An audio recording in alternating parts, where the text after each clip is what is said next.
Today's Lions Rumors is all about minicamp. We're going to go over the observations, who is trending up, who is trending down, so you get the latest fix on your daily Lions news. Let's go.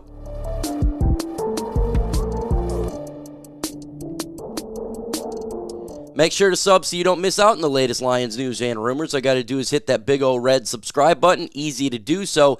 It helps the channel out. Let's get this thing started. First, we're going to talk about who was available. The practice report. The only player not in Allen Park for the start of minicamp was cornerback Emmanuel Mosley due to the birth of his child.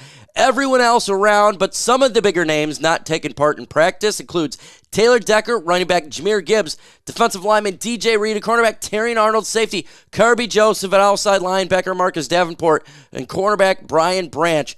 Gibbs and Joseph, Davenport, they were working with the trainers on the side.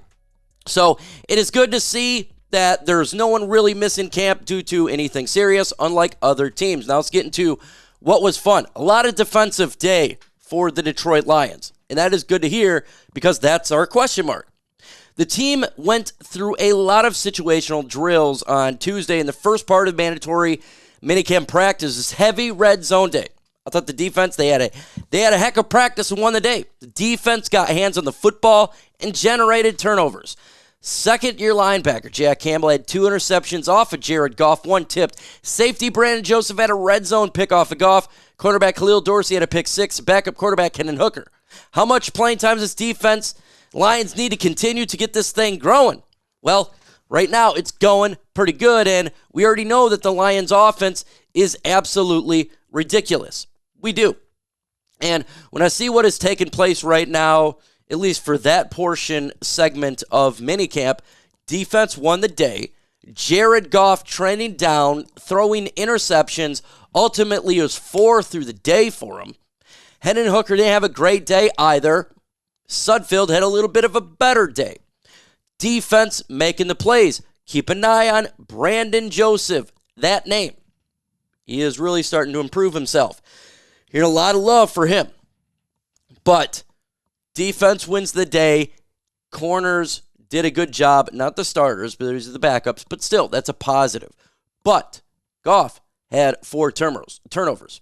So I'm not worried about Jared Goff. This is minicamp. I know what the offense can do. They're going to have days like this. I'm more concerned about the defense. But maybe you disagree. Are you concerned with Jared Goff after hearing he had 4 interceptions? Why for yes and for no? Let's continue on here and talk about more observations. And, of course, we got to start with wide receiver Amon-Ra St. Brown. He had 17 career red zone touchdowns, including the playoffs last year. Look, he's proven he's a red zone guy, and so they did a lot of red zone. And guess who was back at it again?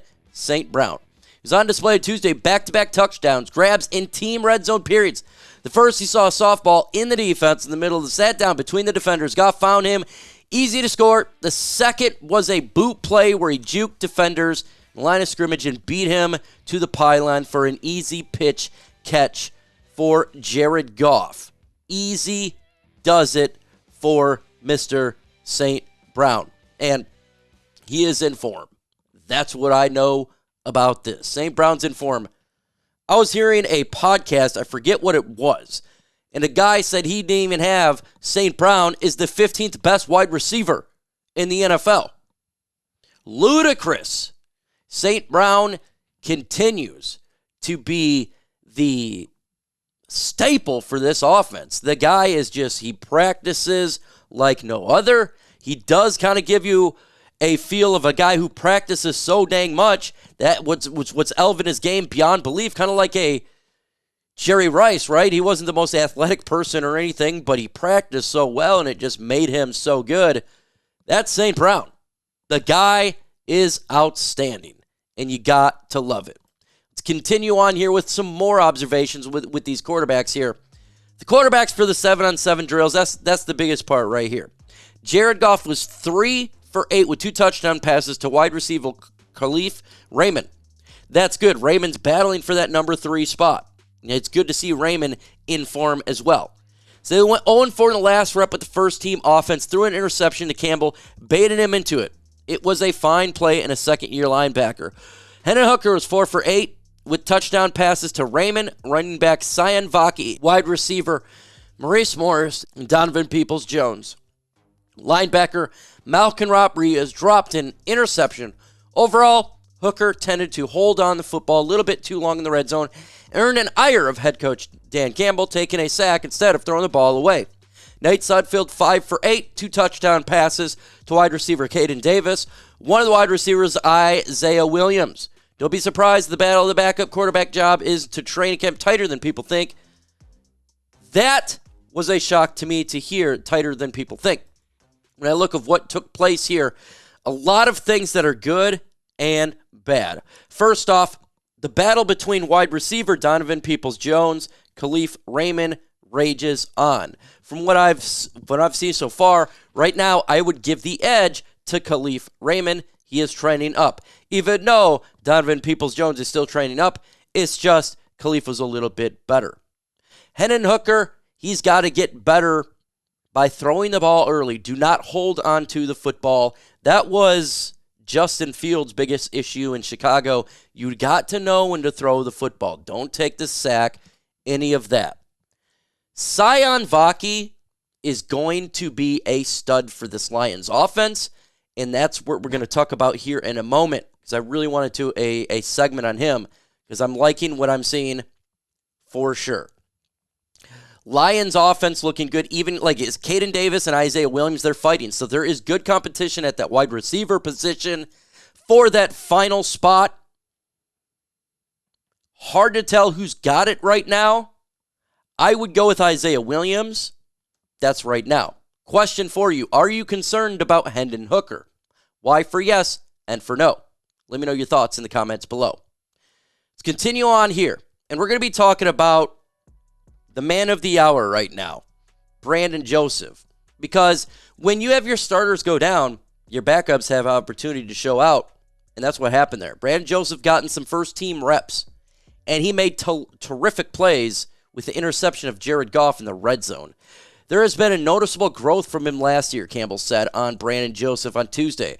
I tell you, even the spring, he's improved. He's a young guy that we like a lot. He will put in the work. He's smart. He's crafty. You really see him coming along here. There again, we're not in pads. This is early, but there is growth. We like what we see from him right now. From everything that I've heard and read, everybody I've talked to, Sion Vaki and Brandon Joseph are two players to keep an eye on. And we're going to start here with Brandon Joseph. We needed that one position at safety. We've been talking about it. Should the Detroit Lions go ahead and sign a Justin Simmons? A lot of us said, you know what? Let's just see what we have in camp, right? We got a lot of money right now, so they can do it for sure. But now you're seeing a development of another player in Mr. Brandon Joseph. And this is how you make good teams fiscally responsible, and you're saving money and a lot of young talent when you can find guys in all of a draft as an undrafted rookie would be the case here. Brandon Joseph has a legit shot to make the team. I would say right now he's training up to make the team, and that's a good thing for him. You take every opportunity you can. Now, interesting factor here is, again, we got to see it in preseason and on the field, because we've seen multiple times where players do well in practice, but they does not translate on the field. So always keep that in mind. Let's continue in here and talk about Sion Vaki, because I really want to talk about this player. And I did a tweet yesterday and a Facebook post that I think is exactly what he is. He's been very good so far in OTAs. He got a touchdown catch on Tuesday. Once he in a screen pass on a diving reception to the goal line, where he earned some O's for his following teammate. Vaki is going to be a lot of runs, special teams, but he's also an area to sound good to spell out this spring. Physical, playing potential in the pass game. Okay. I'm going to tell you right now, we got something here. When I look at Sion Vaki, there is a comparison I'm going to compare him to a former Detroit Lions player. And it's not a name you frequently hear, but it is a player who did have a great role as a running back. Before I do that, I'm going to ask you again, subscribe to the channel so you don't miss out on the latest Detroit Lions news and rumors. go ahead and smash that sub button. The one player that I have, Sion Vaki, who I compare him to, and what I think he's going to do for the Detroit Lions this year on offense, he is going to get plays on offense this year, folks. He's going to have snaps as with this offense in 2024. He reminds me of Theo Riddick, a guy who's got absolute gentle, soft hands, catches everything that comes his way, just has a knack for the football, can't drop it, and make plays in space. Theo Riddick was a really good integral piece for the Detroit Lions when we used him in the pass game, when we finally got him there, where he was a really big contributor. I'm starting to look at a Sion Vaki and kind of seeing a player like that. He can obviously run in between the tackles, but he's got good, soft hands that Ben Johnson, is probably going to come up to plays to get this man in space like he's done in the past with the Jahmyr Gibbs. But everybody will be looking at a Gibbs. When you see a Sion Vaki on the field, a lot of these defensive coordinators and defensive players are probably not thinking they're going to go that way, right? You would go to the other players. But that is the beautifulness of Ben Johnson. He knows the strength of his players, and he is going to use them to full extent. So I can see snaps in games. I'm not saying a lot of snaps, but Sion Vaki could be a factor in the pass game. And this is a really, really good development, and it looks like we got a gem, a diamond in the rough. Always trust Brad Holmes and what he does. Looks like we got one right here.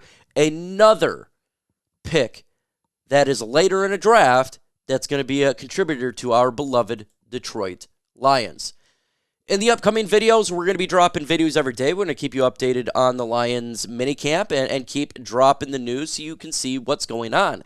With that said, folks, adios.